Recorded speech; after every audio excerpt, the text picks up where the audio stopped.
क्या आपका दिमाग आपसे झूठ बोलता है? तसव्वुर करें मैंने एक सिक्का 5 बार उछाला और 5 बार हेड्स आया। अब छठी बार क्या आएगा? 90% लोग कहेंगे कि अब तो पक्का टेल्स आएगा क्योंकि बहुत देर से हेड्स आ रहा है।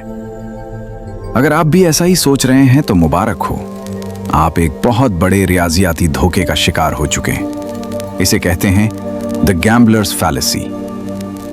हमारा दिमाग समझता है कि अगर माजी में कुछ बहुत ज्यादा हुआ है तो मुस्तकबिल में वो कम होगा, लेकिन रियाजी कहती है कि सिक्के का कोई हाफजा या मेमोरी नहीं होती।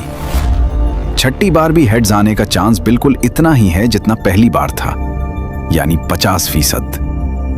यही वो गलती है जो लोग ट्रेडिंग और क्रिप्टो में करते हैं।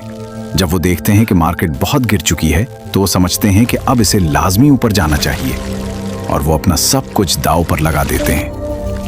रियाजी हमें सिखाती है कि उम्मीद पर नहीं बल्कि आदाद व शुमार पर यकीन करें, क्योंकि मार्केट और सिक्के आपके जज्बात को नहीं जानते।